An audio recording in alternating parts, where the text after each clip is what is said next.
goes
over a tenth of a second fast.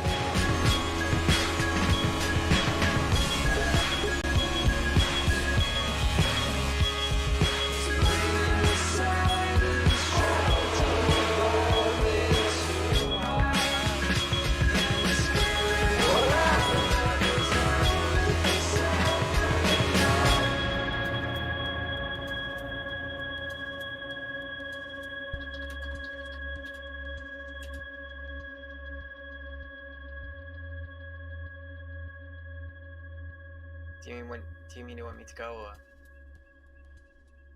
Okay. Hello everyone and welcome to Suzuka for another round 10 in fact, of the Formula Trout season, and the Master Split of course. Today we could and probably will see a champion crown. Sorry, Max Hamlin has been utterly dominating this series, 9 podiums in a row, with 5 of those being wins, and he only needs to score a point today to wrap the whole thing up cleanly. Welcome to my co-commentator as well, Ross McIntyre. Ross, you've just been commentating the Challenger split. How was that, and what did that show you to look out for this Master split race? Well, hello, Kaylin. Yeah, it was certainly an entertaining race. I'll say that much. Yeah, it was. Well, the one thing that I did notice, it was definitely a race of attrition. Obviously, I'm weary that in the Challenger split, obviously the drivers perhaps have less experience than those in the Master split, so maybe there'll be a few more incidents, definitely. But there was a lot of drivers spinning off. I'm not sure if maybe that has something to do with the track temperature actually, because it's only 20 degrees, so it's quite a low track temperature. And when you factor in the very high degradation that is always at Suzuka, it's definitely something to factor in. But yeah, I think definitely the fact it's a race of attrition, also how fast these cars around here. I know we just discussed this before the race, but Stephen Fox, until inevitably a new lap record is set in this race, is the fastest man in the world around Suzuka so far ever. So we'll just have to wait and see what happens. But yeah, I'm expecting some very, very fast lap times. And maybe not so many spins as the first race, but I'm definitely expecting it to be a bit of a race of attrition. I'm expecting some very quick lap times as well. So just to remind you of how we stand, Max Hamlin is, of course, leading the championship and leading it very convincingly. Andreas Schilder could well win this race today because Hamlin, of course, has been keeping up a bit of a pattern of winning every other race. And if he keeps up that pattern, that means he won't win today.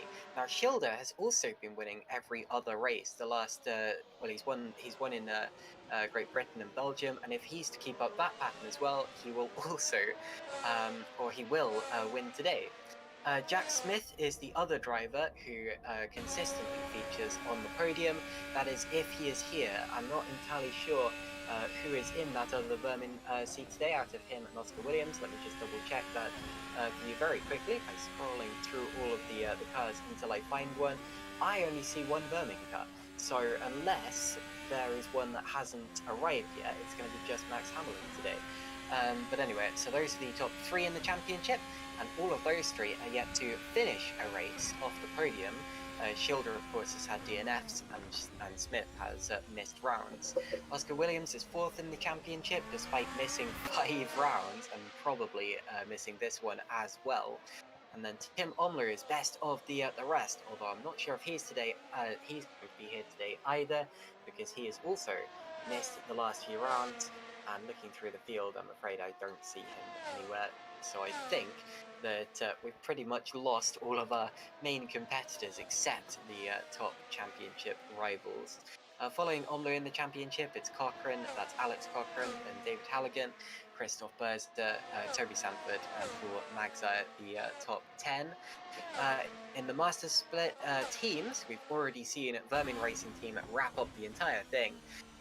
Griffin Gaming are pretty much confirmed 2nd as well. I'm afraid there hasn't been much competition in the front this year. The main fight is for 3rd between Oxtan, No Finlandia, Triple 8 BDT, and anyone else who may want to get involved. Those are just the top 5 in the championship. So that's how they stand. And now we're starting to get the first qualifying laps in, or the drivers are about to start their first qualifying laps anyway. So we should start to see the lap times, or the timing sheet, light up for this qualifying session, Russ. Yeah, indeed. Just seeing there, there's the cars just off the road at the S's. We're following Christoph Bursder around at the moment on his lap. He's currently 3/10 down on his through the first sector, through the Degnes he goes. Yeah, I'm expecting, well, typically the Master split is around 1 to 2 seconds quicker than the Challenger split, just as a kind of a general rule of thumb across qualifying. So I'd expect times to be in the 126s at least. A very good lap would be in the 125s. So we'll have to see how that goes. And you can see there the standings at the moment. Hammerlink does have provisional power, 127.2. That's already about only 6/10 off of the Challenger split pole time, and already much faster than the first laps that got set. Looks like we've got a 13 car field today, which is a little bit smaller than we'd quite like, but it's still plenty of machines out there, plenty of drivers out there, and obviously a lot of talent on the grid as well. One name that stands out to me is Jan Dragoon. Obviously, he took a fantastic pole position in Monza, currently P4.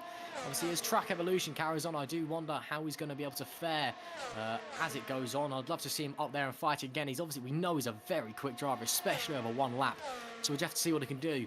But currently, right now, Hammerlink on provisional pole, Caitlin. Indeed, Max Hammerlink setting the provisional fastest time, 1:27.290. Rust, how does that match up against the Challenger split times? I didn't see qualifying. The Challenger split pole time was a low 126. Can't remember the exact number, but it was a low 126. But that was right at the end of the session, obviously when track evolution had come into play. And all the drivers were very promptly warmed up at that point. Let's ride on board with Toby Sanford as he gets ready to start his lap.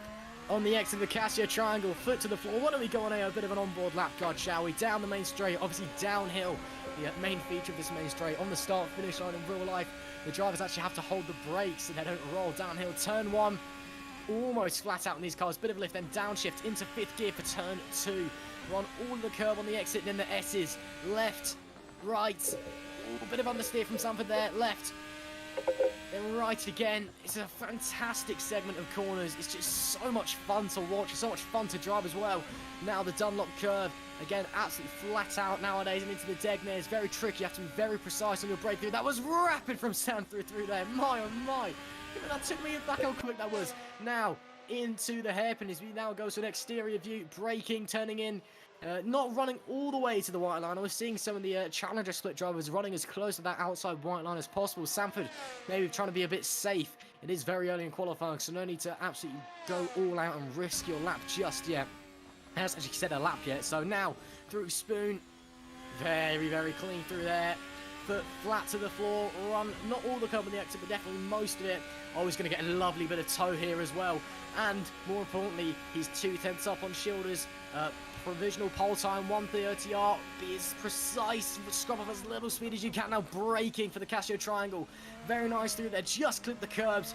1 corner to go. Try not to get your foot down too early. Try not to run out of road either. Very embarrassing. They find them all. Let's see where Sam's going to go. It is going to be pole by just under a tenth. Wow, great lap from Toby Sanford to go provisional pole there. Well, that was a brief hot lap of Suzuka circuit. Beats out Schilder too, look at that.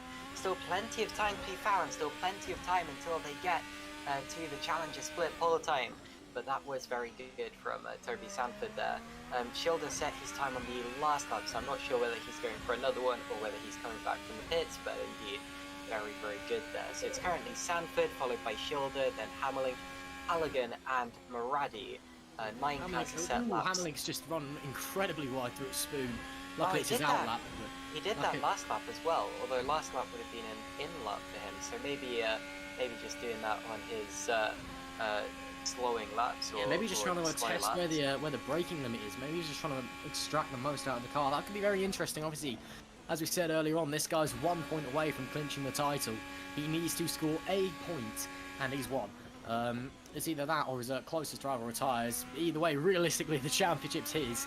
We can be expecting some celebrations post-race. Mustafa Maradi comes to cross the line. Oh, Maradi goes pole. That's a great lap from him, a 1:26.653. We are already closing in on the Challenger split pole times. And oh, and there it goes Jan Dragoon. Wow, that smashed everybody out of the park. A 1:26.244. Great lap from the Czech driver there. And Dragoon,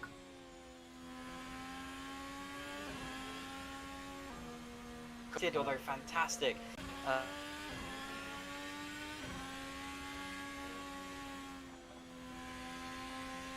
We appear to have lost Caitlin, unfortunately.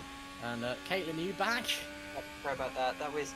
I tried to watch the Discord stream as well to see what we were looking at. I did not like it very much at all. I've just had an update from Berman Racing about why they don't have a second car here today. Jack and Oscar are both doing a real-life karting event together in Teesside 25 hours, not 24. So obviously just trying to one-up every other race event you can think of. And they were going to bring Richard, the team boss, in for a race, although he has actually not done the required laps to actually start the race. So he's been disqualified before the event's actually started, and as a result, they don't even have a second car. Now, actually, it was a 24-hour race, sorry, not a 25. He's mistyped, so he's corrected his correction there. And but thank you for letting us know what or why there's no second Vermin car out on track. It's a shame, but as I said, they've already wrapped up the team's championship and pretty much the drivers' championship as well. So there really is not much point for there to be a second Vermin car out there, apart from making up grid numbers and having their drivers win races for bragging rights. But anyway, Hamlin currently only 7th, although he started another flying lap, and we know that he can gain time. And we know that there's plenty of time to be gained as well. It was interesting how the times were really starting to tumble a little while ago. First you had Berza go to the top, then of course Halligan, Maradi, and now Dragoon, and those of course are the top 4 in reverse order. So the times really started to tumble, with one car being placed on top of another, like replacing layers of sand on a beach or something like that. Dragoon currently has a big lead, and that's the kind of time you'd expect from a Pole City there. So expect to see Hamlin, Schilder, and other drivers around that time by the end of the session. And well, we're currently on board with Schilder. Is it on the exit of Spoon Curve? Let's see what the split time's going to be coming up to the end of the second sector. He is up on Dragoon's time, so we could be seeing that lap time fall even further. And bear in mind, we've still got 6 minutes and 50 seconds left in this session. They're just going to keep tumbling down as the track evolves and gets quicker and quicker. Through the Castro Triangle, just the right-hander to go, foot flat to the floor. Schilder really rotating a little bit too much through there, but it is still going to be pole. It's going to be a 1:26.244. No, it's not. It's a 1:25. No, it's a 1:25. Sorry. My goodness me. That is incredibly quick from Andreas Schilder. Wow, what a great lap that was. That's almost a second quicker. Wow. Funny how I just finished saying to expect Schilder to be around Dragoon's time, which is a 1:26.244, and he's gone exactly half a second quicker than that. So Schilder saying, "You underestimate my power," with Hamlin now going second, 1:25.892, just showing how quick the driver's in. And third, look at that, we have Toby Sanford going back into third position now. So 14 drivers have now set flying laps. We are getting a decent grid size. Still not what we were having earlier in the championship. It's a shame though that a lot of the drivers that we've lost from this championship, a lot of these drivers that haven't made every round and have not made much of the recent rounds, have been those who have been so competitive in this season. I mean, Smith, Williams, Omlo, of course, 3rd, 4th, 5th in the championship, and those are the drivers who keep dropping out. So that's a shame, but anyway, at least we do still have 14 cars here today, and 14 very competitive cars, with the top cars being some of the fastest that Suzuka's ever seen. Well, as I said earlier, well, we've already smashed the total lap record. In real life, the total lap record round was set by Sebastian Vettel in 2019 F1 qualifying, with a very competitive lap time of a 1:27.064. We're already about 1.5 seconds quicker than that one. We've still got 4 minutes to go, or 5 minutes really to go. And then the total lap, or the rather real lap record was a 1:30.983, which really demolished in the Challenger split race as well. So I'm expecting me to get quicker and quicker. Maradi currently sits on the pole. Dragoon goes into P2, just under half a tenth between the top two. Halligan, let's see what he can do as he crosses the line. He goes P6, not bad. The Octane guy's been steadily improving this season, which has been great to see. Sanford especially has been a particular one who's caught my attention. I mean, I've always rated Sanford quite highly ever since he came in. Obviously, I've known him for quite a while. I've raced against him before, just casually. I know he's a quick driver, but I've really been impressed with his progress. P5 at the moment is not bad at all for him. Hamlin, though, any Vermin fans, really anyone who's just kind of watching the championship battle, all eyes are on him this weekend. He's the only Vermin car out there, and all he's got to do is score a point, and the championship is his. And Season 8, the Formula Trout Premier Series Master Split goes to him. And I was messaging him before the race, and he just seemed cool as a cucumber, to be honest.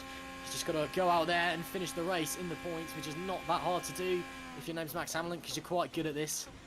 So that's all he's got to do as he heads into the Casio Triangle. I believe he is on a lap, I think. No, he's just starting a lap. But yeah, he's still got time for maybe 1 or 2 more after this one as well, if it doesn't quite go to plan.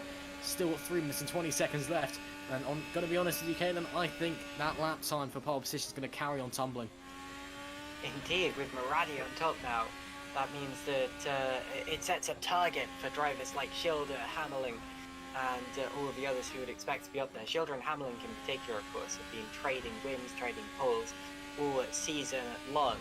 And actually, in terms of pole position, I'm trying to remember if we've had anyone other than those two take one. Maybe one of the other Vermin drivers. I can't actually see from the stats that I've got in front of me, but anyway, it just shows you. Oh wait, sorry, last time out, Dragoon, of course. Anyway, he's currently second. But yeah, Muradi's timed a real target for those drivers. Schilder is slightly down on his lap. Hammerling runs wide at Spoon every single time he goes through there. That may just be his line there. I don't know if they're placing track limits or anything, but he runs over the curb and he's up. He's up by almost 3 tenths per second. Hammerling's probably going to go to the top of the times this time around. It's going to be about what Schilder's got for him. Lauweis now goes to 5th as we speak, but it's all about Hammerling as he goes through the Casio Triangle on the final corner. And I think this is going to be provisional pole, and it is. It's a 125.319, which is very, very quick indeed. And you see Dragoon there has stopped on the exit of the pits, so unless he gets around, he's not going to get. And Schilder's in the pits now. Now, if he heads out pretty much immediately, he might still have time for another run. Yeah, I think he's getting back out. I think. Sorry, yeah, I think he might. Well, I don't know if he is going to have time to do that. He's not, surely. Oh, he might just. He's going to have to really push on this lap. He's going to have to do the fastest out lap in history to get onto another flying lap. Otherwise, the best he can possibly start will be 4th position here. And I think it's going to be between Hamlin, Muradi, and Dragoon, because I'm not sure that Schilder's going to get round in time, especially if he gets traffic here, Russ. Yeah, indeed. Coming on board with Jordy Lauweis here. Schilder is really going to have to really push. It's going to be very, very tight, I think. We'll just have to wait and see. One of the drivers we are unfortunately missing from the grid, I would say, Alex Heinen, and usually a staple, usually a staple of the Formula Trap Premier Series. But he is Finnish, and today I believe the pubs are opened in Finland. So I'm just going to leave that out there as to wait. It's possible why he's not here. Not going to say anything else. But the pubs will be open in Finland. That's all I'm going to say. But I'm sure he'll be back next race. Good news. Anyway, spin for Alex Cochran, although he will get enough time to restart a lap. It really is going to be close with Schilder here. I don't know why he left it so late, but I guess he didn't intend to head back to the pit so late. Mustafa Muradi crosses the line. It's a 125.401. Less than a tenth of a second off pole. That is a fantastic effort for Muradi, who I think is probably the most improved driver of the season. He's been getting faster and faster every single round. Dragoon is another contender for that. Remember, he started the season in the Challenger split, and he is running wide through the Deckners as we speak. But he could be on for an improvement himself. Schilder did not make it, so Schilder is not going to be an improvement. He will start 4th at best. Also not improving, Muradi, Hamlin, Berza, Cochran and Southwood. I think the last improvement that we can hedge a bet on at all will be Jan Dragoon. Although with his slight error through Degners, I'm not sure he's going to be pole here. Maybe second if he's lucky. Very wide through Spoon as well, although we've seen from Hamlin he can still get away with that. And his time in the second sector isn't bad. It's not the fastest we've seen, but it isn't bad. Through 130 he goes, down towards the Casio Triangle. Is he going to get onto the front row of the grid? The worst he can do at this point is 3rd, because there aren't any quicker drivers coming through. And he's going to lose it. He's going to spin into the pit lane, and that's going to be the end of his run, I'm afraid. And that will be the end yet, but let's see what Toby Sanford could do. Comes to the line. It's not going to be an improvement from Toby Sanford. He will start 7th. What about Halligan? As we look back, Halligan crosses the line and also does not... no, Halligan does improve up to P5 at 125.796. And I think that is it. I don't think anyone else is left to put in a lap. So Max Hammerlink on the day where he can clinch the championship starts from pole. Indeed, he does. Carlos Gimenez was the last driver out on track on a time, although he's also now spun into the pit lane. So, so that method of that unorthodox method of entering your box is seeing some love. But yes, that is now the end of the qualifying session. So Max Hammerlink takes pole position, followed by Mustafa Maradi, Jan Dragoon, Andreas Schilder, David Halligan, Jordi Lauwys, Christoph Berzer, Toby Sanford, Alice Cochrane, and Dave Southwood, the top 10. And then it's Gustavo Della Valle, Ciprian Stoyan, Carlos Gimenez, and David Ball. That's pretty close up front. Hammerlink and Maradi separated by just under a tenth of a second. Actually less than 9/10 of a second there, so that's how close those two are. The top 8 separated by a second, not a bad record there, and then the whole field separated by 3.5, so a little bit spread out as you get further down the field, but at least the top 2 are close. The front row of the grid are competitive, and we know that Hammerlink's got some race pace, but if Maradi can maybe get past him on the first lap, I think that's going to be his best bet at really throwing a spanner in the works in this race. And I wouldn't be surprised if Schilder has more race pace than quali pace as well. So expect to see him right on the tail of Dragoon, Maradi, and Hammerlink when the lights go out, Russ. Yeah, well, again, part of the parcel of the challenge split was the run down into turn 1. It's all about who gets the best getaway, because obviously the first corner is a really quick right-hander downhill, very narrow, and then into the hard braking zone of turn 2, but still a very quick corner as well. So it's all about who gets the better getaway. In the challenge split, it was the man on pole. So Max Hammerlink going off a pole. That's obviously the clean side of the grid. So that might be he might have to get a better getaway here. But then again, obviously, Hammerlink might just be trying to take it safe because, well, you just need to get a point. There's no need to put any risks in. So it may well be, sorry, excuse me, I seem to have got myself a case of the hiccups over it.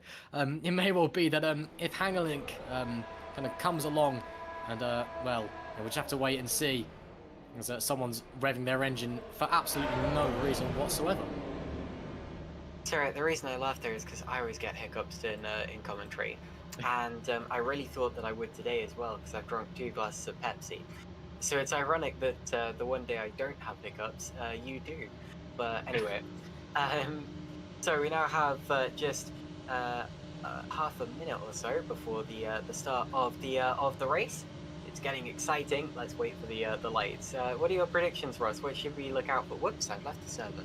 Sorry. Oh, it's fine. Don't worry about it. You can always join the Discord stream. Honestly, I can't see anyone but Hammerlink losing this. To be honest, winning this even. I think it's his race to win. I think even though he's going to take it easy, I think he wants to win because I think he wants to celebrate a nice championship with a nice first place as well. Let's see, lights coming on. And away we go at Suzuka, heading towards turn 1. It's a decent start from Maradi. He may still be on the inside of Hammerlink by the time they get there, but will he back out? He'll have to around the outside as well. Into third, Jan Dragoon, who may get second on the outside. Someone spins in the background. Someone spun, and it's Gustavo Della Valle, who is heading backwards into the gravel. Now very wide goes Jordi Lauwys, and he loses out to Berzer and Sanford as the field streams through. So Maradi has kept second now. Dragoon is third, followed by Schilder, Berzer. So the top 4 stay the same. Berzer's made up a couple of positions. Dalla Valle has lost quite a few, and they head out now towards the hairpin marks. Indeed, it looks like Schilder's going to get past Dragoon here, unless Dragoon can have a look down the inside. Maybe can he keep the position? Yes, I think he can. Schilder's still trying to hold it around the outside, though. Very close between the reigning champ and Jan Dragoon, the most recent pole sitter, until earlier anyway. Schilder does squeeze past, though. Can Dragoon maybe get the momentum through Spoon? No. Will be Schilder taking P3 for the time being? But as it stands, Hammerlink leading, Maradi second. Schilder in third. Sanford's up to P6. Halligan following in P7. It's Berzer trying to get past Dragoon as well. Dragoon really struggling on this first lap, it would seem. Let's see if he can have a look into the Casio Triangle. Ooh, that's going to be Dragoon trying down the outside. It's a Casio Triangle. Oh, they both go wide. Dragoon runs wide, and Schilder locks up as well. Dragoon loses out, Berza gets up to P4. Schilder locks up as well. So maybe but Berza's now got some pace advantage down the straight line. He will have the slipstream as well. Let's see, have a look into the first corner. Will he have any advantage? No. So Berza, for the time being, will stay in P4. But Schilder, wow, we saw there when a little bit of a pressure was applied from Dragoon, he made the mistake. So Berza might be able to take that into account. Obviously, Schilder is his teammate. And obviously you don't want to crash into them or force them wide, but if you can put a little bit of pressure on Schilder and he cracks, that could be a very easy move for Christoph Berza there. Oh, and that's Halligan letting Sanford by. Oh, and that's Halligan running very wide as well.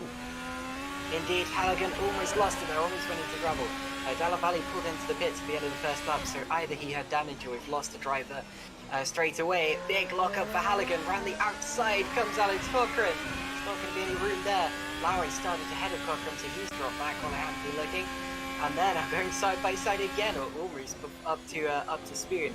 Halligan just about keeps seventh position. Goes southward, taking a look at Jordi Lowry as well. And they're going to hold position now up the straight towards 130R. And now we have got the hiccups. The Pepsi kicks in, Ross. Oh, take over Southern to the outside of Lowis, and it's going to be Southern who gets the position, squeezes through, and it's going to be Lowis trying to defend for him, Cyprian Stoyan as well. And they're trying to go three wide into the Casio triangle, and it looks like they're all going to hold station, but that was very tense there for a very quick moment. Cyprian Stoyan, though, trying to find his way past Lowis, who's just been struggling over the second. Oh, there's touch! They touched down the main straight! Come on, guys, it's like lap 3, calm down. Stoyan gets the position. But that could have been a very big accident. I'm still trying to wrap my head around what happened with Sanford and Halligan, because Halligan clearly let Sanford by. I'm not sure if there was a bit of contact between teammates there, and Halligan did the gentleman thing to do and let Sanford back past. Maybe Sanford was bounced off and Halligan was just feeling nice for his teammate. I'm not sure, but it is currently Sanford 6 and Halligan 7. So that's very interesting to see, even though. However, here is the man in the lead of the race, and the man, as it stands, will be Formula Trout Premier Series champion in about 32 laps time, Max Hammerlink. And wow, what a way to cap it off would be the winners. And to break his streak of winning every other race as well. But then again, we are also only 3 laps in. Lowis has got past Cochran as well. So Cochran is Cochran and Lowis are just trading places in the Nova Finlandia cars. Skermanis running very wide as well in the AAA car, I think that is. And it's all kicking off down the back of the pack at the moment. Well, as we come across the line, it's very, very close. There is Halligan chasing down Sanford, his teammate. I don't think he's going to have a look. Halligan is generally quite a kind driver to race with. He pushes your limits, but he doesn't go any further. He doesn't make stupid moves. And well, especially with his teammate as well. Him and Sanford seem to get on quite well. I know Sanford thinks very fondly of David, so I don't see any reason why David would be, being very aggressive with Sanford. I think they're very happy just running 6 and 7 at the moment. So I guess we'll just have to wait and see. Here is Cyprian Stoyan in P9 at the moment, and it's Southard ahead of him. Southard is really added some pace initially, but he's seemingly struggling over the last couple of laps. And as the race begins to calm down from the opening hectics, I think that Stoyan wanting to get past Southern as quickly as possible. Obviously, Suzuka's a tricky circuit to overtake on. It's very narrow, not a lot of heavy braking opportunities.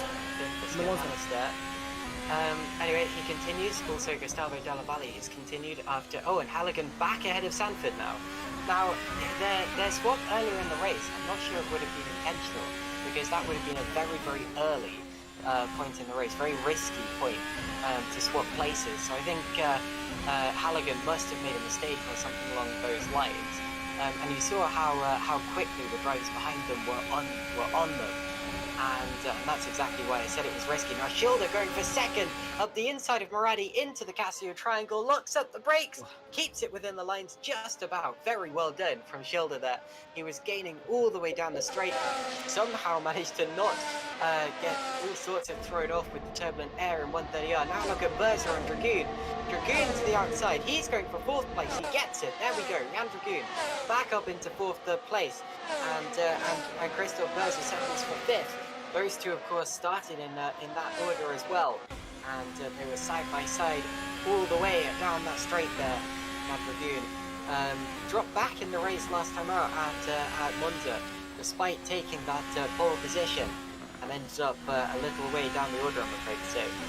Today, he'd have been working on his race pace, I expect, and we'll hope that he's made enough progress to keep himself in the upper echelons of this order in this race. Ahead of him, Schilder and Muradi still relatively close, but Muradi dropping back.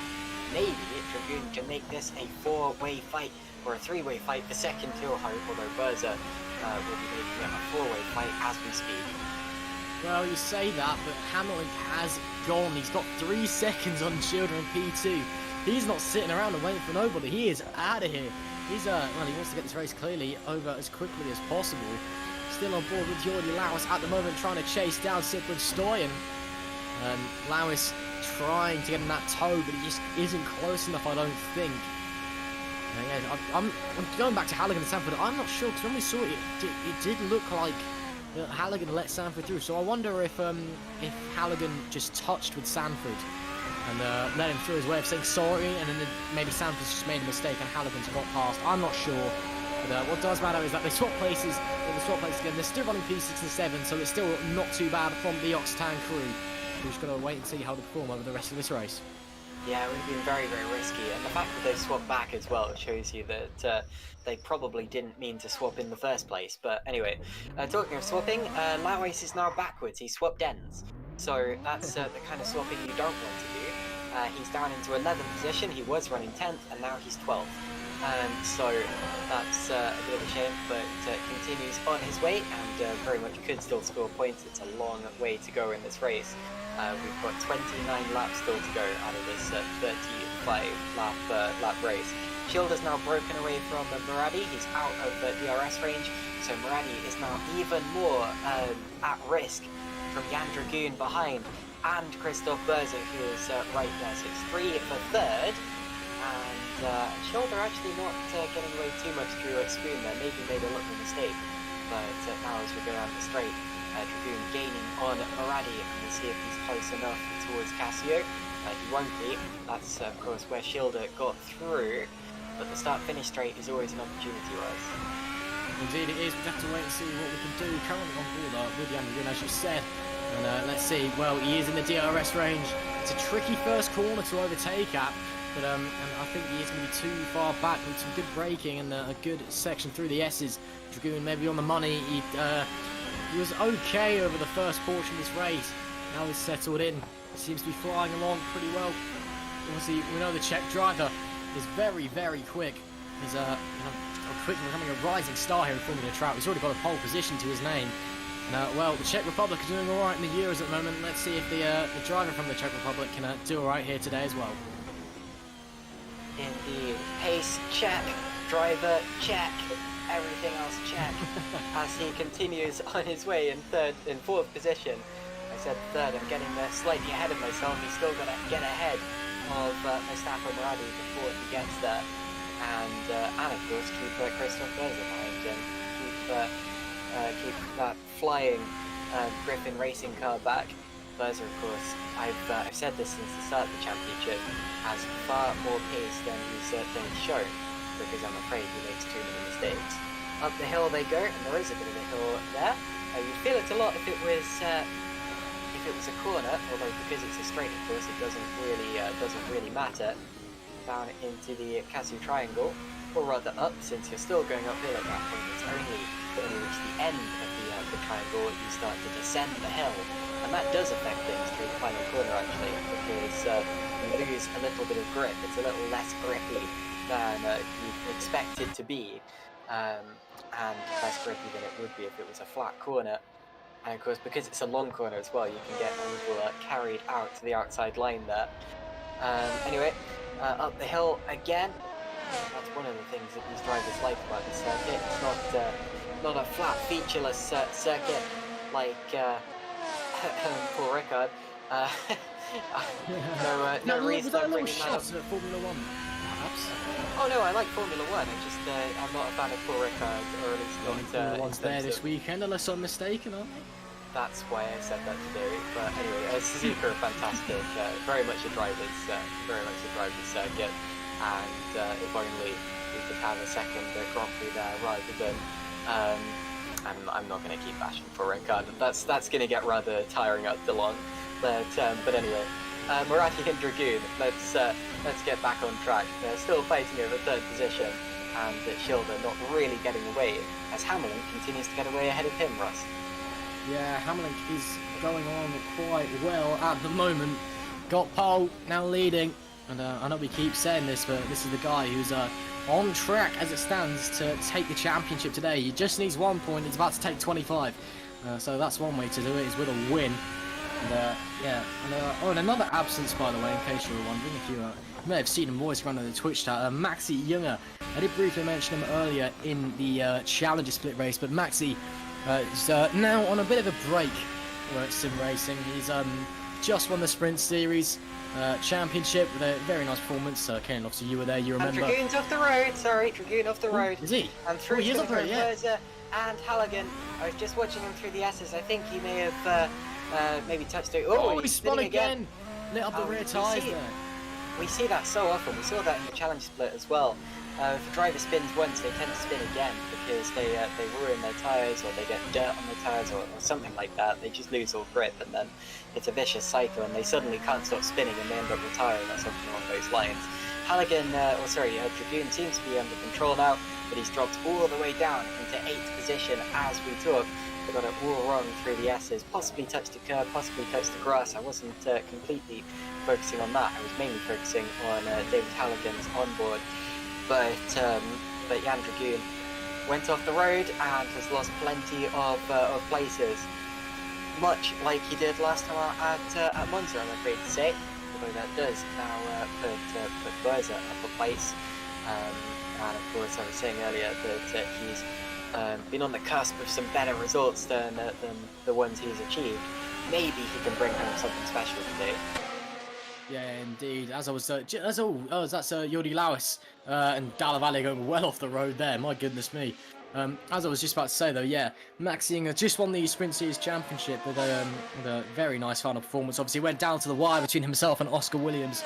And in the end, Oscar Williams actually led him through in the final race because Maxi was ahead in points and he was going to win the championship. So Oscar Williams actually led him through to win and take the championship with a win, which was really, really kind of a noisy. Maxi and Oscar are obviously they're rivals on the track, but they are absolutely best mates off it. So that was really nice to see. So Maxi is now the first 4-time champion in Formula Track history. Obviously has 3 Premier Series titles to his name and now a Sprint Series title as well. And he told me that was his hardest title yet because Oscar is, he thinks he's such a formidable driver. So yeah, I think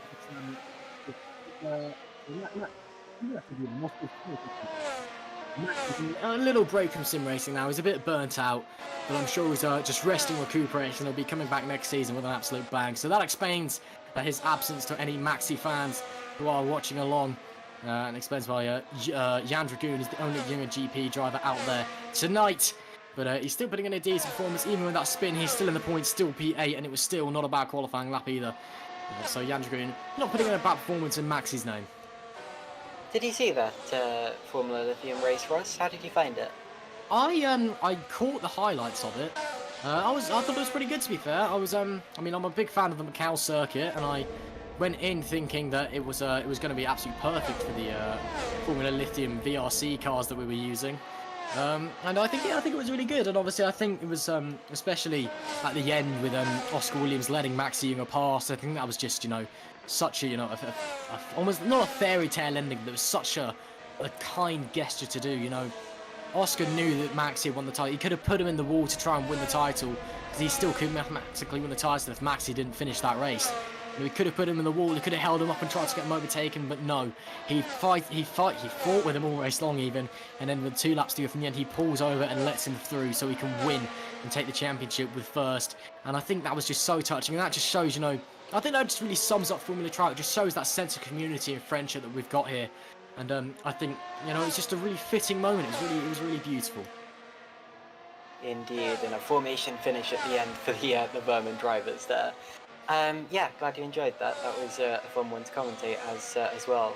Thanks for inviting me to sub in. Anyway, back to Suzuka. We're now 11 laps into the race, and as much as the field seem to spread out and calm down now. We often see that at this point in the race, and then it gets really exciting towards the end. And that, of course, is because of strategy. Some of these drivers are on different tyre compounds to each other, and you do have to use 2 different compounds of tyre. And you know what that means? Pit stop time. And that's coming up in just a few laps time for us. So keep your eyes open, and we can see who's pulling in and when, and what kind of strategy these different drivers are going to be going for. Well, you've actually just picked the perfect time to mention that, because this is when the pit stop window opens, is this lap. Alex Cochrane, who was co-commentator with me in the Challenger split race, said he couldn't get his C3 tyres past lap 13 laps, so at least we know when he's coming in.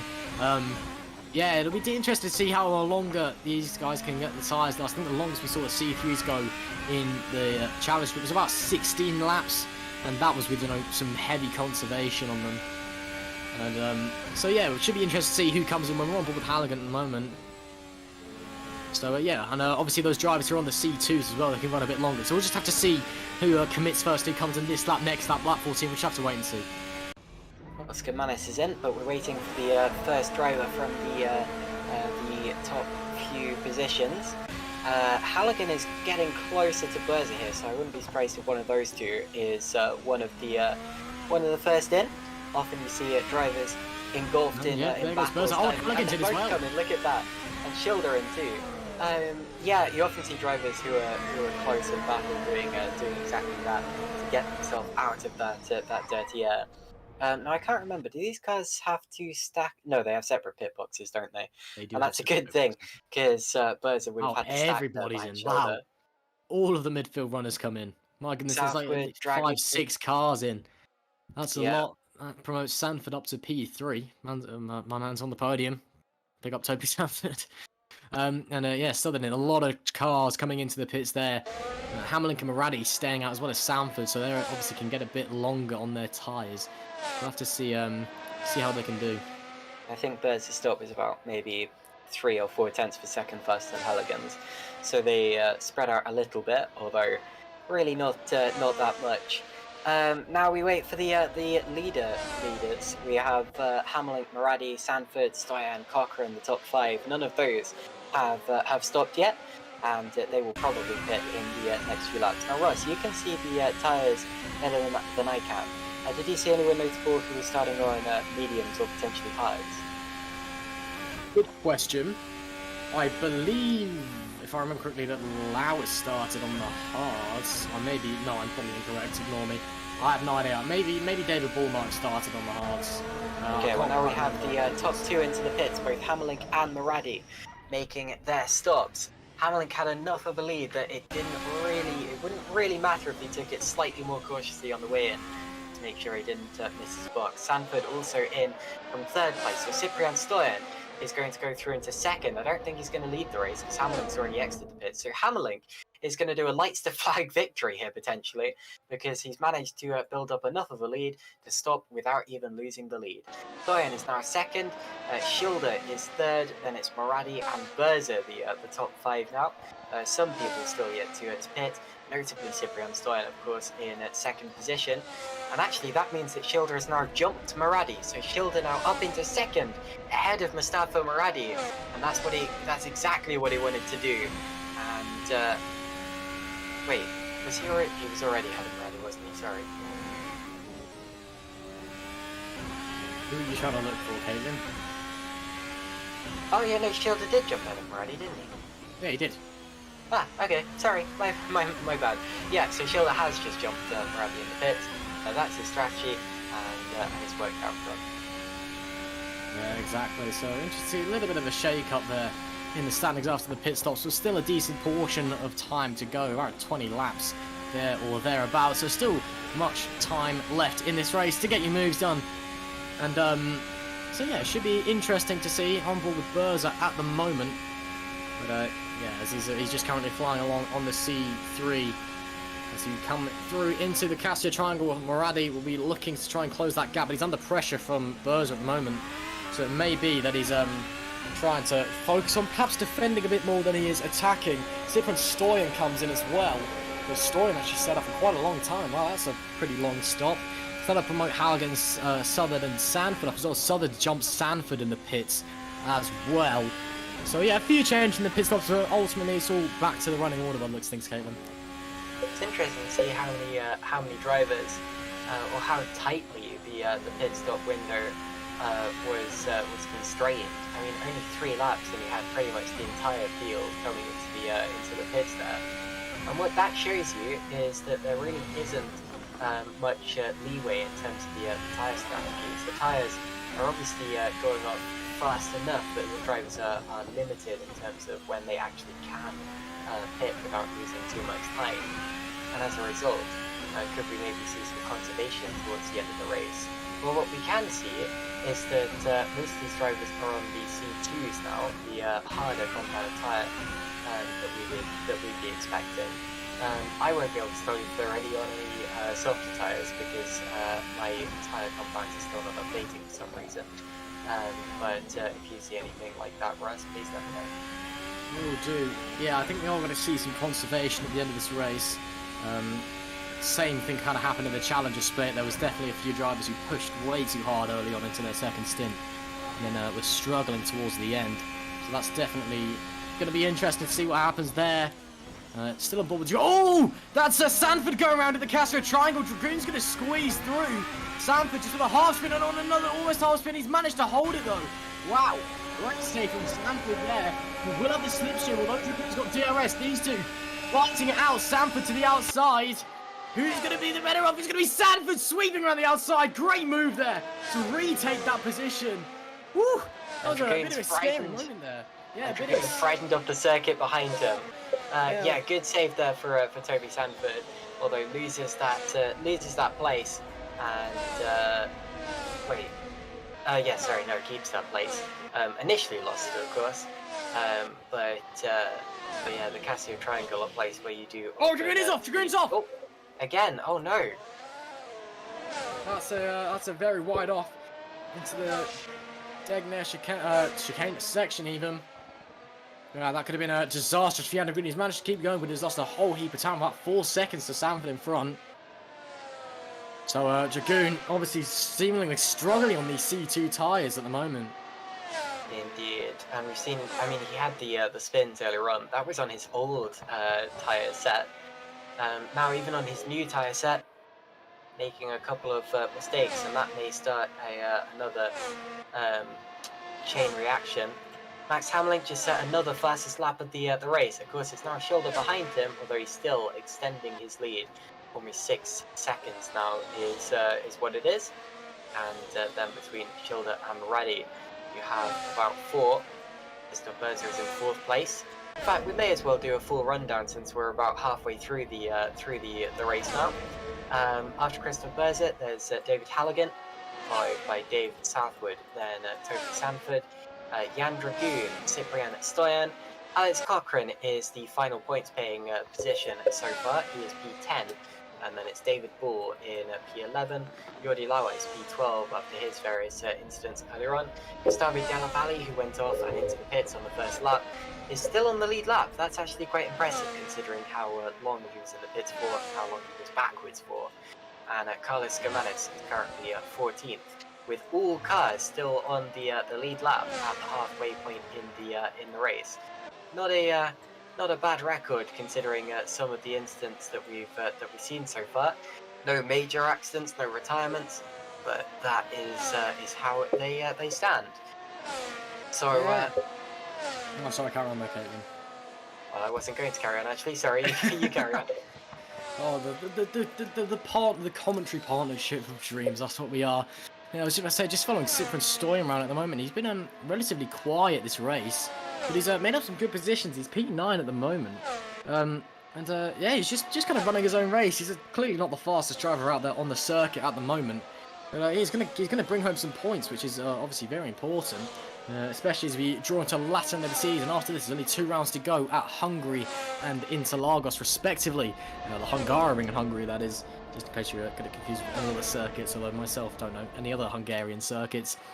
So yeah, he's going to bring home some good points as well. His teammates 11th So with a bit of luck, he might be able to squeeze his way into the points as well, but it is a 14-second gap to Cochrane in front, and Cochrane is a very, very fast driver. As they say, you can't stop the cock, as I'm legally contracted to say at this point. So, let's see. So we'll just have to see what Super and Stonk can do. It may be 1 point, it may be 2 points, it may get even more, depends how this race goes. As you said, still a long way to go, but it's been pretty solid from him so far. Of course, has the biggest brakes ever fitted to a race car just to get it to stop, since, as you know, you can't stop. I'm not going to say that, but anyway, currently running in 10th position, despite my little ramble there, and not having the best of races, but it's the best I can do for now. Bull and Lawes, who we're currently watching, scrapping over 11th position, going side by side into the hairpin. Lawes around the outside and making the move stick. Lawes, of course, has had more pace pretty much all the way through this race than Bull, although due to his mistake earlier on, and I think he came into the pits after that. Jordi has lost time and found himself having to make a move on it. But as they say, if you can't win, then at least give your sponsors some screen time, and Lawes did exactly that by going right around the outside of David Poole, making it as spectacular as he liked, and we all sat there and watched it, and it was very fun. So Jordi Lawes is now up into 11th position, and if something happens to one of the cars ahead of him, that will become a point for his effort. Indeed, it will. On board with Alex Cochrane, once again, the number 7 Nova Finlandia car into the points. I'm not sure if he's pushing or not, because that gap with Stoyan is fluctuating. Maybe if you're trying to conserve his tyres to the end, maybe that is a possibility. Just looking down the order as well, all seems pretty evenly spaced out. No one's really pushing at the moment. Everyone's kind of just sitting around and waiting, seeing who's gonna, make the push, seeing who's gonna be the first to go, all right then, let's give these tyres a go, because everyone's just kind of almost not quite conserving their tyres, but at the same time they're not really going for it either. They're all just kind of sitting around waiting to see who decides to push first. Just kind of looking through it. I mean, I reckon it could be Southard that tries to go first. He's got the smallest gap to Halligan in front.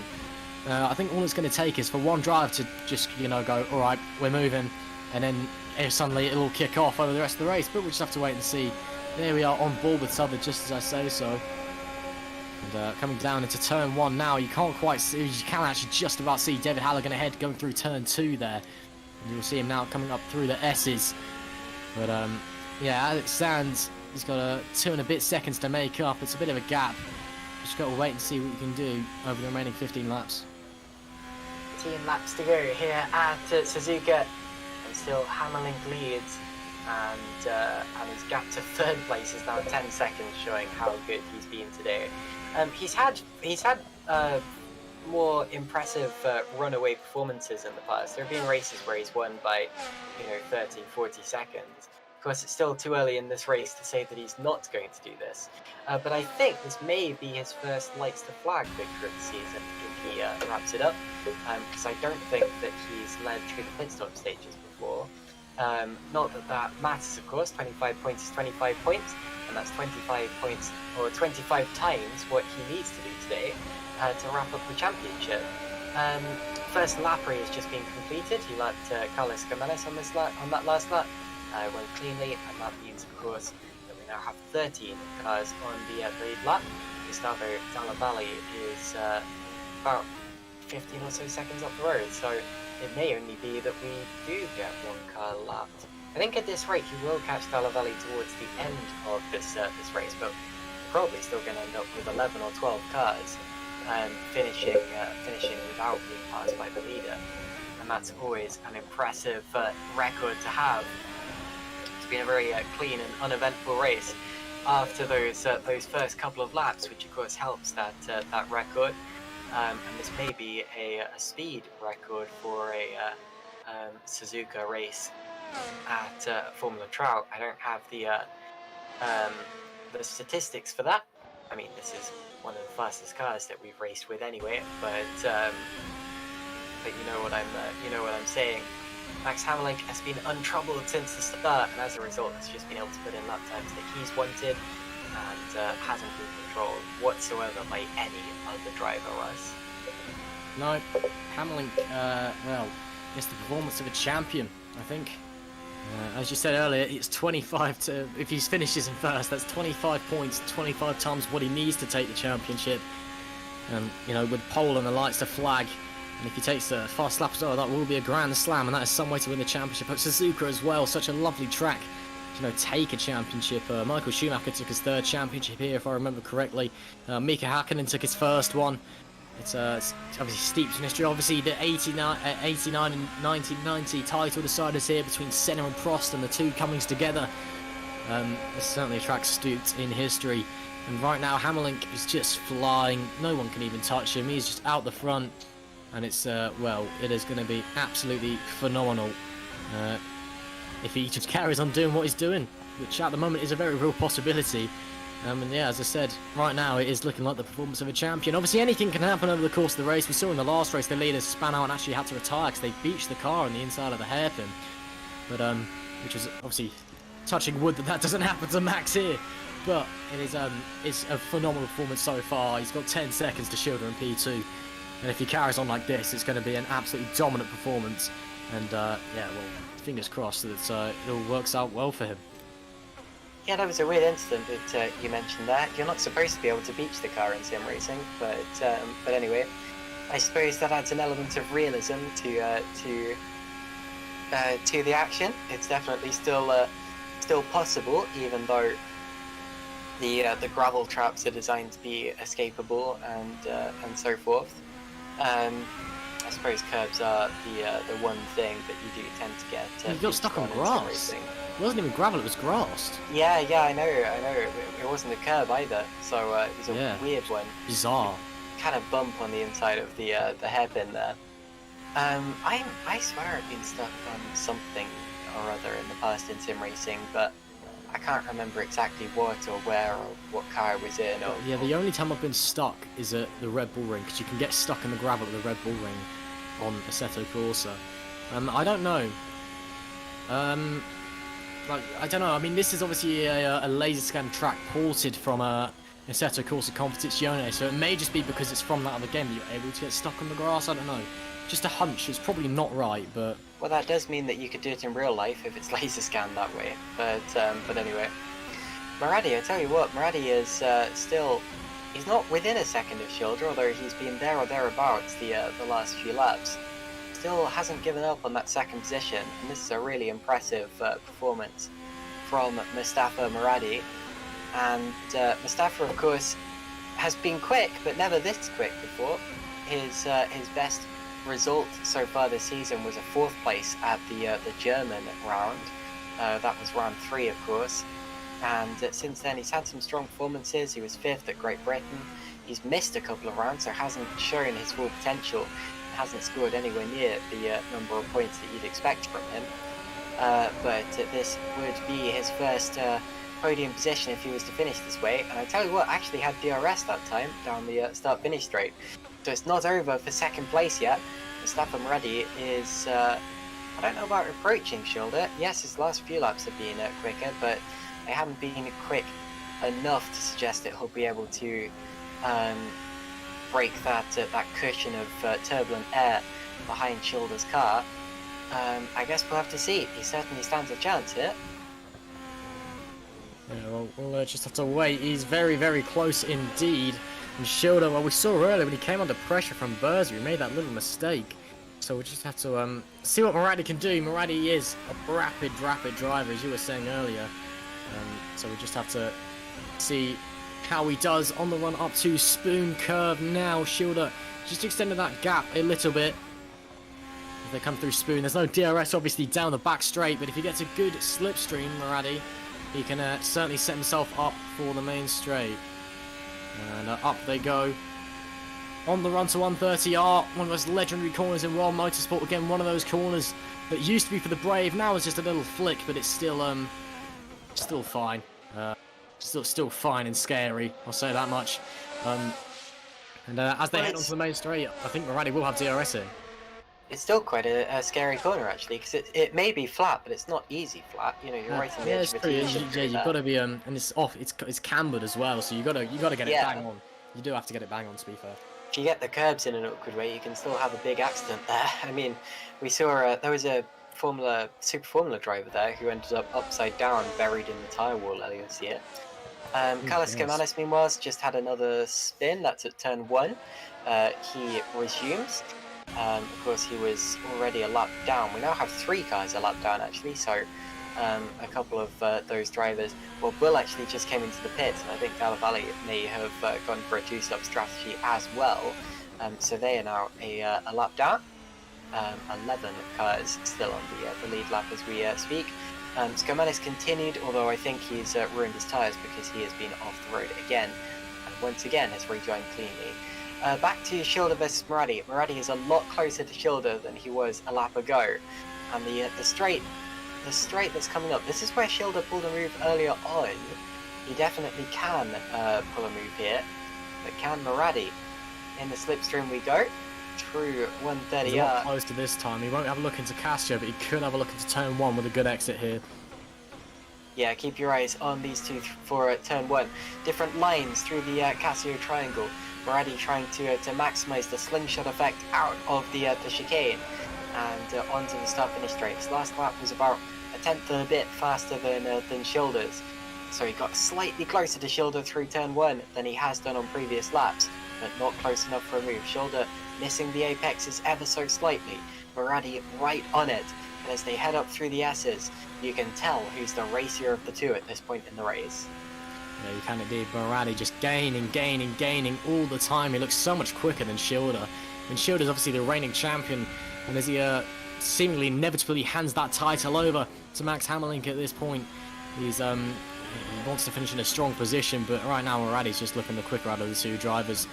Schilder seems to maybe have a slight pace advantage in this middle sector. As I said, that he locks up into the hairpin, and David Bull pulls over to let them lap. But at the same time, is just down that first sector, Maradi is so much quicker. And as we can see here on the back camera of Schilder coming through Spoon Curve, another fantastic corner.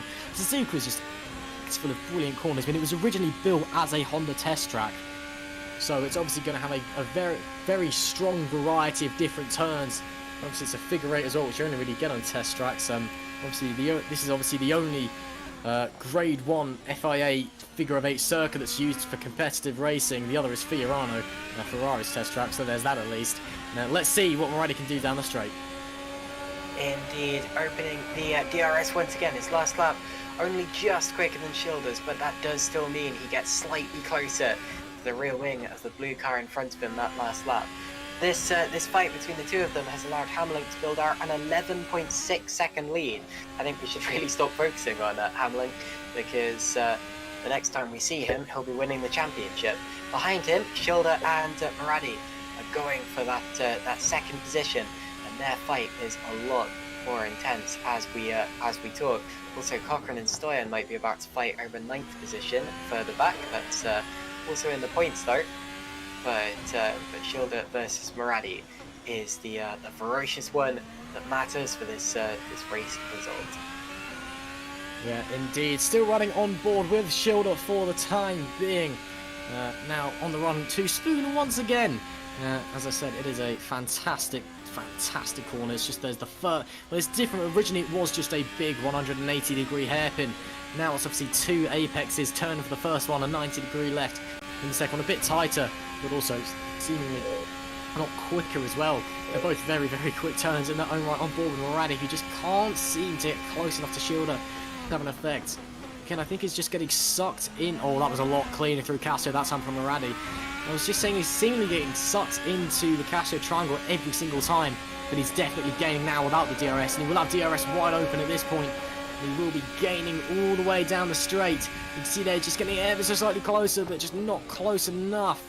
Into turn 1, running wide as well, just a bit of front wash. Oh, Mustafa must be getting very frustrated on that helmet. The Iranian driver doing everything he can to just catch up to the back of Andreas Schilder, but at the moment he just cannot do anything.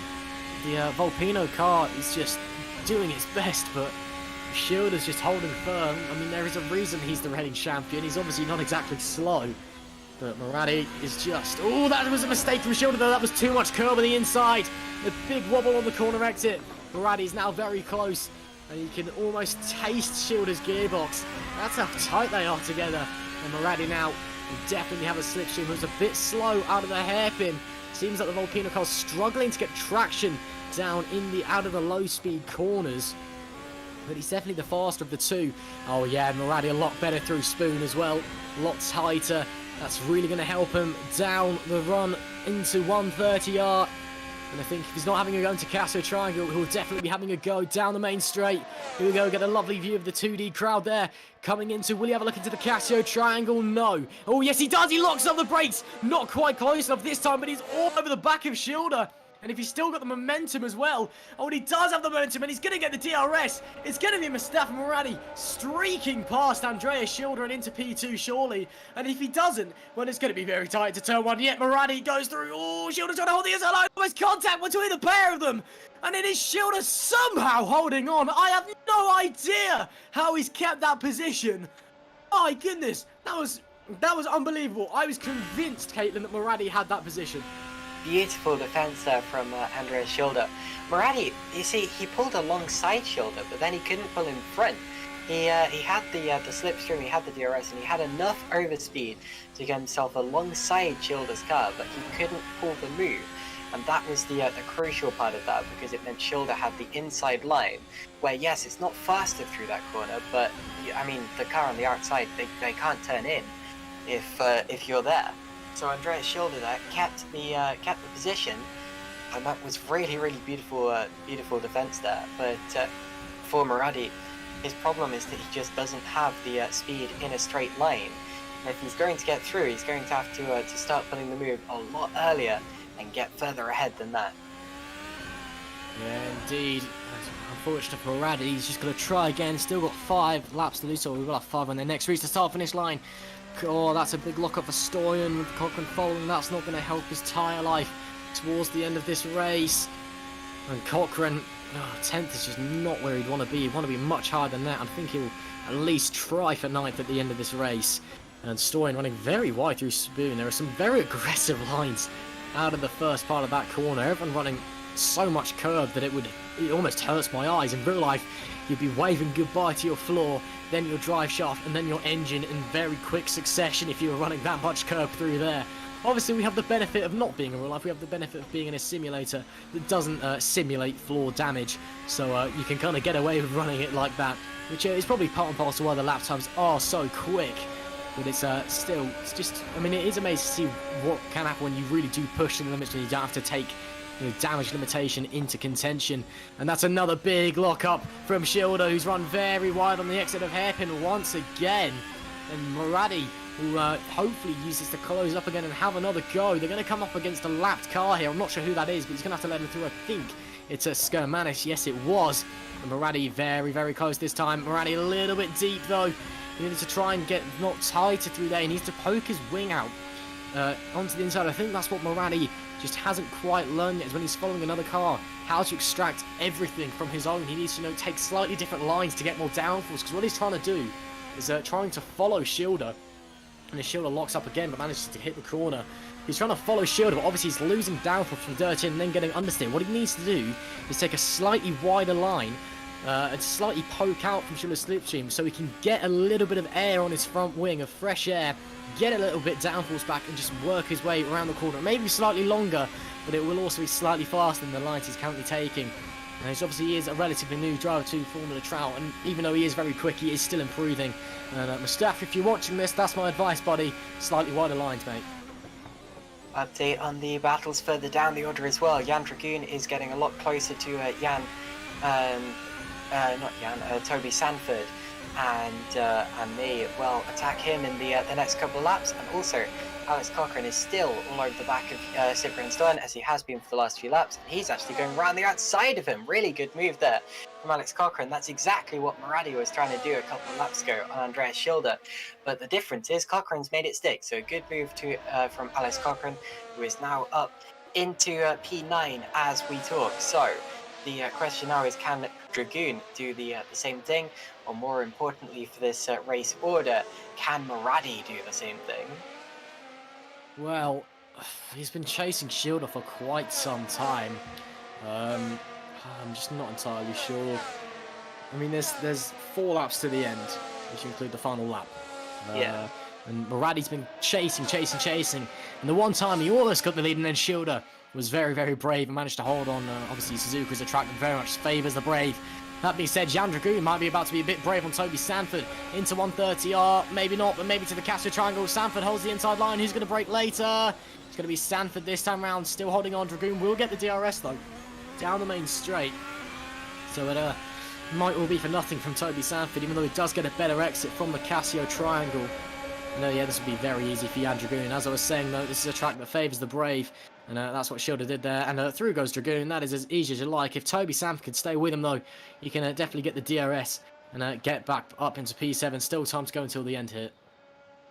Schilder just made a tiny little mistake in the Degners, so Maradi may well be closer to him into the middle sector here, but that's not where you need to be closer. You need to be closer on the straight, and you need to have the speed on the straight, which is why it was so much of an issue earlier on when we saw Maradi pulling up alongside Schilder but not being able to pull in front, because it shows that Maradi's just not quick enough on the straights. Overtaking is going to be hard here. His best opportunity is if Schilder makes a mistake. So, Dragoon versus Sanford as well. That seems to have sorted itself out for the time being, as has Cochrane versus Stoyan. And it's back to Schilder versus Maradi for potentially the rest of the race. They only have 2 more laps after this one. Across the start-finish, or 3 laps to go after this one, sorry. Across the start-finish line they go. Once again, Maradi was faster on the last time around. And once again, he's close down towards turn 1. He goes to the outside line. He leaves it very, very late. And sadly, too late once again. Sadly for him, because now he's still in 3rd position. What a fight we're seeing between the 2 of them.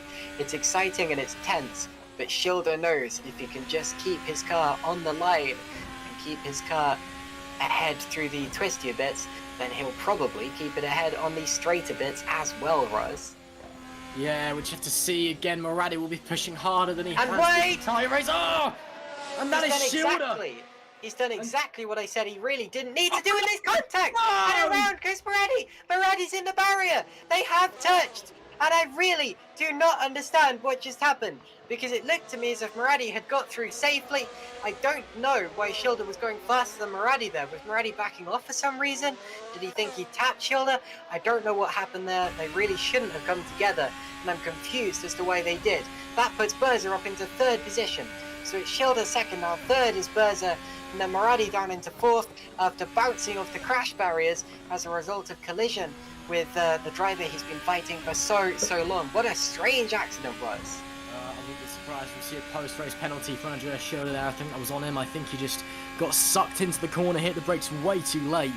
Well, contact with Maradi there. I mean, that's what we've been seeing from Schilder all race long. Is that when he comes under pressure, he makes those mistakes, and we say it time and time again.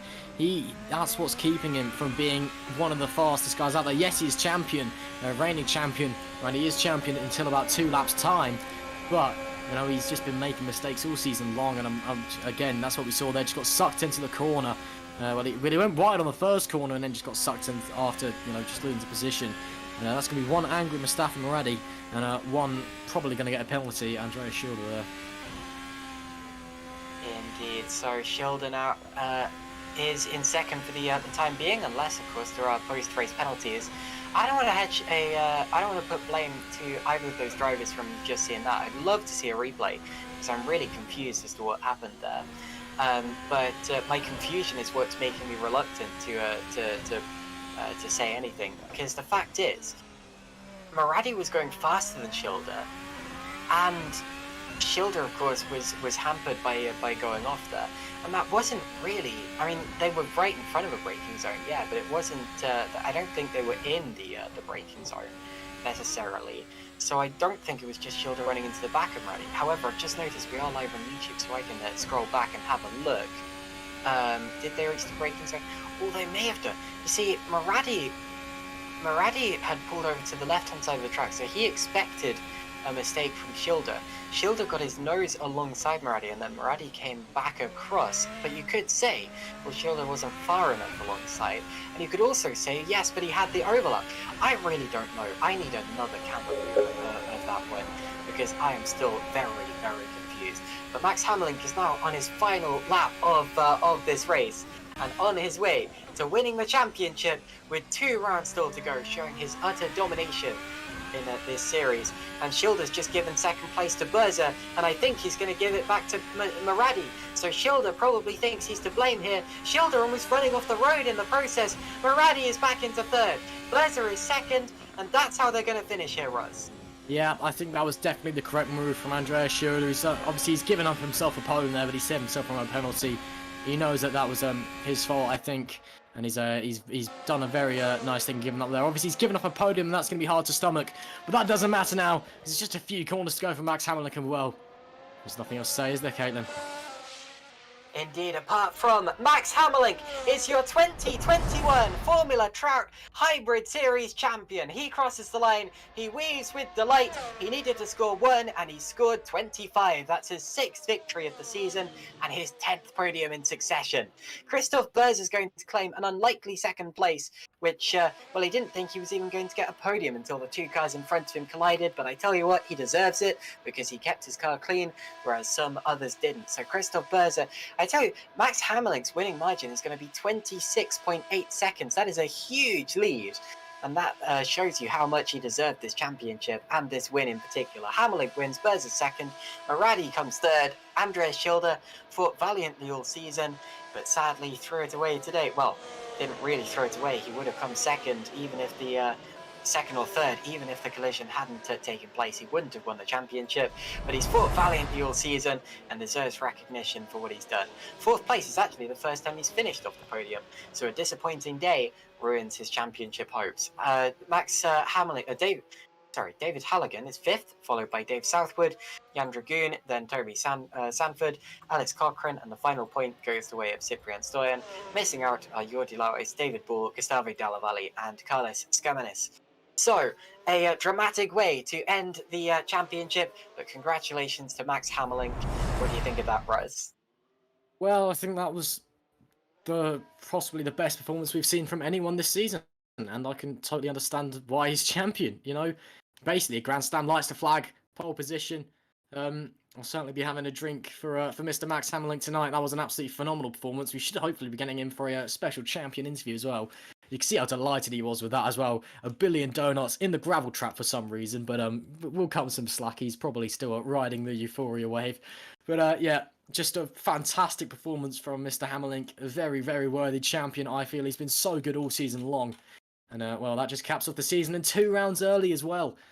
So he can basically just have a bit of fun in the last 2 rounds. Obviously, he's still going to want to win races, but he can maybe just relax a bit. Pressure's definitely off him now.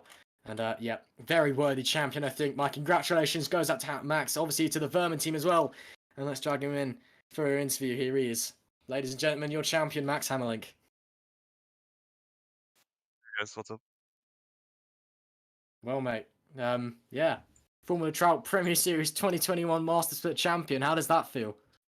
Yeah, that feels good. That was a long time coming. I feel like I got pretty close in season 6, but had some unlucky moments and stuff. So yeah, this feels like a good redemption for me, I think.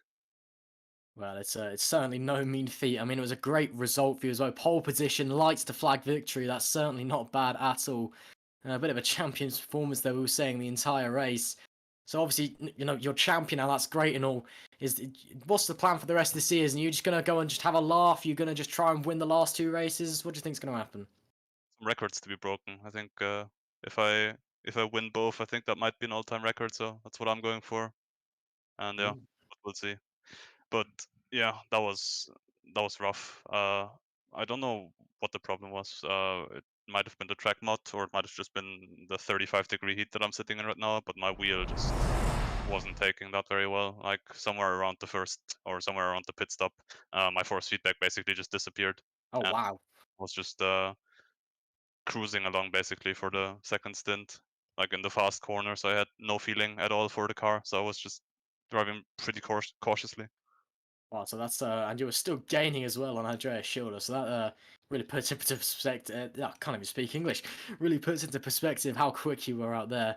But yeah, that's again, my congratulations to you, Max. Caitlin, do you have anything to add? Just congratulations! What a season, and what a way to end it too. A lights to flag victory, a grand slam, you could say, because I think you also got fastest lap there. So was there any better way you you could have ended that? So that's perfect. I think Suzuka probably ranks as my second favorite track overall as well. So it's great. I'm happy I could put in a good performance here. This is like after Nürburgring, I think this is easily my second favorite track, and yeah, obviously a nice way to win as well. Ironic that you won both of them then. Anyway, congratulations, and we'll see you for the records to be broken, as you said. Thank you, and thanks for streaming, guys. So that, of course, Thanks. was our champion Max Hamlin, and thank you indeed. We have a few other people queuing up for the podiums, and since we interviewed our winner, we may as well interview second place. Christoph Berzer, you there? Yeah, hello. Great job. Well, second place, it was looking unlikely, but then, of course, it all kicked off in front of you. But what a consistent race that was for you. Quite uneventful towards the end there, right? Yes, uneventful, but intense the entire time because I had David Halligan who had a slight pace advantage, but was a few seconds back. So basically, the entire race, I was trying to push as hard as I can without making a mistake. And with 5 laps to go, also, I think he settled for what was P4 at the moment, but back then, or P5, and yeah, it just happened in front of me. Of course, then the two in front of you came together. Were you in a call with Andreas at the time, or was your first realization that it had happened when you passed both of them? I heard over the team radio that they made contact when I passed Muradi, and he had a small technical issue when he went past on the last or second to last lap. So yeah, together with the opening lap, I got lucky for once. Well, you got lucky, but you also got consistent and quick. It was probably the most all round or the best all round performance from you this season. Why do you think that that was? What have you been working on in terms of improvements? Um, I think Suzuka is my favorite track after Spa. So obviously, if you like a track, you drive it a little bit more, and you know it a tiny bit more.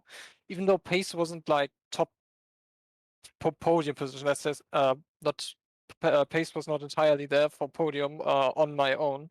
I kept it clean, and I think that was what made the difference today, which I wasn't able to do in the past. The setup was pretty stable, and yeah, I just took minimum risk, which helped today. Indeed. Well, congratulations on your podium, and here's to many more. Thank you. So that was Christoph Berzer. Ross, you have a selection of two drivers there waiting in the interview room. Take your pick. I'll bring Toby Sanford in because I believe he was the first one who was waiting for an interview out of the two. Toby, you there? Am I here? Hello. Yes. Push to talk Yes. is off. Fantastic. Great. All right, yes, hello, Toby. You are here. Well, that was certainly a pretty interesting race for you out there. I mean, it was. I mean, we obviously, not a bad result. Saw a very, very nice move down into turn one as well, which was well, certainly maybe tense up a little bit, but it came off very well. Just kind of run us through how it went for you. Not very much really happened to be fair from my perspective at least. I thought. Yeah, just I think I was struggling with pace here, or just in general this week. Haven't really had a great week outside of the virtual world, but that's not really important at the moment. Yeah, just a normal race, I suppose, running the C3s until they were gone, and then the same with the C2s, which were pretty pretty close to just giving up entirely towards the end. Obviously, as you said with the turn one move, that was kind of slightly maybe suicidal, but it paid off for both of us in the end. So it was a nice little save because I saw you obviously you made the mistake over Casio Trango. It was a nice little save there as well, so it just kind of caps off a nice little sequence. yeah, there were two saves in that. I got the back end, I think, a little locked up. I went in a bit hot into the into Casio, and then having done that, obviously somehow saved it going on full lock, which was thankful. And then there was a small wobble as well on the actual final corner, the slight right-hand curve. So at that point, I knew either if I don't make something happen here, that's going to be it, because it's pretty difficult to overtake here. And we both had DRS somehow. I'm not sure how that happened. I think we probably was basically side by side at the detection. And then just dumped all my battery in the toe, pulled out to the outside, and thankfully didn't have Jan understeer into me and kill both of us. So Yeah, well, it certainly paid off. That's for sure. Again, we just saw you early on, just swapping places with your teammate a couple of times. I wondered what was just happening there, because I thought he let you pass, and then you let him pass. What was actually going on there? I think what essentially happened, because I don't know if the stream was watching it. I'm assuming possibly maybe half of it, so I didn't get the entire context or point of view of it or so on. Essentially, what happened is David had a bit of an unlucky start, and when he was behind me, I knew he was immediately quicker, and he was going to be right with the guys that I was basically chasing. So I just let him go because he's higher up in the standings. He can score some bigger points than I can at this point in my career, if you want to call it that. So I let him go, and I think what happened is he made a mistake between the two Degners, which then let me back through, and then it moved to me letting him through once more, and then that was kind of how that ended. So it wasn't the smoothest execution, but I think it worked out in the end with David coming home 5th. So I mean, good points for the team. Obviously, could have gone a bit better for you, but you had a cool overtake in the process. So ultimately, not a bad weekend. Thank you, Toby, for joining us, and yeah, good result out there. yeah, no worries. Take care, everyone. That was Toby Sanford, and well, Caitlin, I think all that's left to do is for you and Alex to have a little chat. Okie dokie. Hello, Alex. Hello. Sorry, you scored a point or a couple of points with a fantastic move towards the end of the race. Let's start on a high note and talk about that. Yeah, yeah, I was just watching that back on the replay, actually. Yeah, we saw it. Don't you worry. Yeah, quite happy with that. Yeah, I was catching Cyprian for quite a while. Wasn't that much faster for the first bit, and then I think his tires maybe dropped off and just managed to get a run, fly around the outside at turn 1, which was very, very good fun to do. But the position I was in was a little bit disappointing, especially compared to the rest of the field. So, but a little bit of a positive thing. Why do you think that was? Is it maybe not a track that you're particularly good at, or was it something else? I'm not too sure. I mean, by my own admission, I didn't practice too much. But I was doing some laps last night, and the car felt really good. I hadn't driven race stints yet, and I loaded up with fuel. I put the tires, and it felt so nice. I was doing like mid 28s, high 28s when I really pushed in the race pace. But yeah, come the race, I could barely touch the high 29s. So yeah, I'm not really sure what it was. At least you still got points in the end. Next, of course, we're going to the Hungaroring, which is similar in setup to the Suzuka circuit, although feels quite different as a driver. How are you feeling about that one? I'm not really sure. It's not a track I've ever driven on this game. On this Really? sim. Wow. So I don't really know how it's going to go. I've definitely never driven it in a competitive league. So I Well, think good I luck, think that 'cause goes it's for a lot of drivers, at least. Though a lot of guys yeah. talked to have never driven it in a league, so it'd be interesting to see. Come to think of it, I'm not sure. No, I have. It's a difficult circuit to learn at first, actually, especially to learn to league level. So good luck with that. But yeah, we'll see you next time. Yeah, thanks for streaming. Thank you for the interview. So that was Alex Cochran there, who finished 9th today. So all that's left to say today is thank you very much to everyone we just interviewed, as well as all of you for watching.